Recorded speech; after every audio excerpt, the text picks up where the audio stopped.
Le petit matin Sud Radio, 5h-7h, Frédéric Brindel. À 7h-20, nous revenons sur l'un des temps forts de l'actualité du moment, les signalements d'abus sexuels qui se succèdent dans le périscolaire, notamment dans la capitale. À Paris, les personnels du périscolaire sont en grève jusqu'au 22 mai. Avec nous, Éric Leclerc, le directeur d'accueil périscolaire et délégué au sein du syndicat SUPAP-FSU. Bonjour Éric Leclerc. Éric Leclerc, vous êtes avec nous, bonjour. Oui, tout à fait, je vous entends. Vous m'entendez bien ? Parfaitement. Vous manifestez aujourd'hui aussi, c'est ça, 14h ?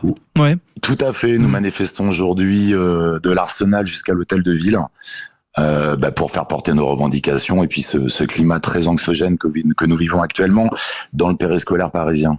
Bon, alors, reprenons chaque élément de l'information, de l'actualité, parce que c'est vrai qu'il y a eu beaucoup de choses, notamment les mesures prises par Emmanuel Grégoire, le maire de Paris, qui vont, alors déjà dans le bon sens des enfants, on est bien d'accord.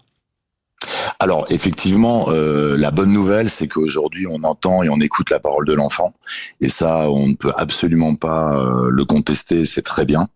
Après, le souci qu'on a nous actuellement, c'est qu'on est face à de nombreuses suspensions dans le périscolaire. Alors sur les violences sexuelles, il n'y a aucune discussion. Il faut absolument qu'on ait un soutien total vis-à-vis des victimes et des familles. Après, on a aussi ce volet de ce qu'on appelle les violences ordinaires. C'est un terme que j'aime pas trop, mais qu'on emploie usuellement. Et ces violences ordinaires ont un prisme qui est très large.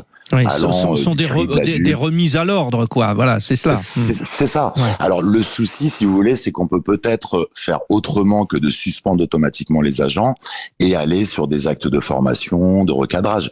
Nous, ça fait des années qu'on en parle, ça fait des années qu'on dit que c'est un métier où les personnels sont insuffisamment formés, insuffisamment valorisés. On a aussi un gros souci de précarisation des métiers de l'animation. Tout ça fait un check-up qui est une espèce de mélange qui n'est pas bon du tout pour ces métiers-là. Oui, forcément. Après, c'est l'effet chasse aux sorcières, j'imagine, notamment pour les hommes qui font ces métiers. Ça doit être suspicion sur suspicion et pas forcément toujours aisant à négocier. Oui, c'est ça. C'est-à-dire qu'aujourd'hui, être un homme en maternelle est très problématique.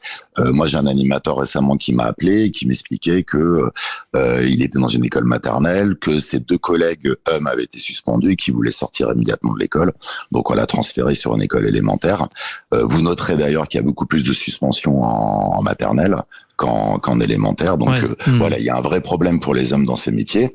Maintenant, nous, c'est pareil. On tient aussi à ce qu'il y ait une mixité dans les équipes d'animation. C'est important pour tout le monde, pour les enfants, pour les adultes. Ouais. Alors, hormis ce climat de suspicion, évidemment, quelles sont aujourd'hui les principales difficultés structurelles du périscolaire ? Vous parliez notamment de la formation, pas que, j'imagine, Écoutez, la principale difficulté, c'est la précarité des métiers. Il faut noter que sur 12 000 animateurs à la ville de Paris actuellement, il y a 8 500 agents qui sont vacataires. La vacation, en théorie, c'est de l'intérim, à part que la ville de Paris est dans l'illégalité depuis des années et engage des vacataires à foison. Donc on a un turnover de vacataires, puisque tous les ans, à peu près, la ville engage 4 000 vacataires. Donc problème de traçabilité, si j'ose dire, quoi, aussi d'une certaine manière. C'est une vraie problématique, c'est ça. C'est-à-dire qu'aujourd'hui, les écoles sont vraiment des entrées, notamment aussi pour des personnes qui pourraient être mal intentionnées. La deuxième problématique principale, évidemment, c'est le manque de formation. C'est-à-dire qu'on a quand même beaucoup d'animateurs qui sont uniquement BAFA, voire pas du tout diplômé. Le BAFA, je le rappelle, c'est juste un brevet. Ouais, pour être animateur, quoi. C'est ça. Oui, pour être animateur. Alors en fait, je pense que c'est le logiciel même de l'éducation populaire qu'il faut revoir. On ne peut plus aujourd'hui être dans l'animation des années 70, sans vouloir être insultant vis-à-vis de l'animation des années 70 avec l'animateur en pantalon pas de def, etc. Ça, c'est fini. Ouais. Maintenant, on est dans une animation professionnelle avec des exigences professionnelles de la part notamment des parents et aussi de notre employeur.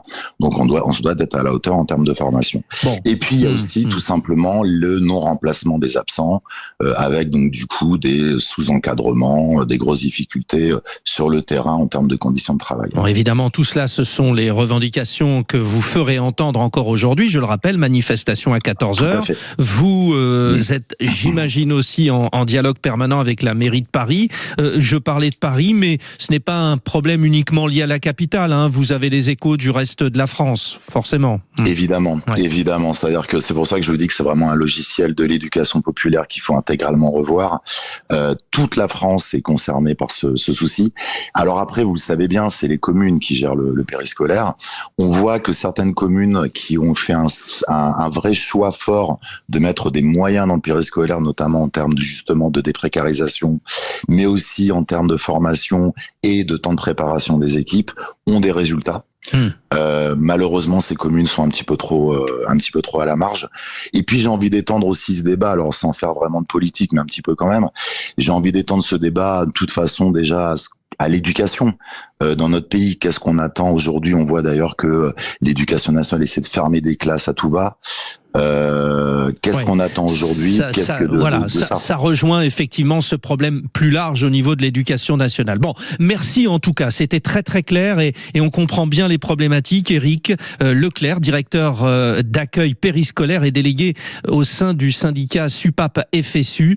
Vous nous tiendrez au courant bien sûr de vos échanges et du fruit de cette manifestation aujourd'hui à Paris à 14h. Il est 6h46. Rappel des titres.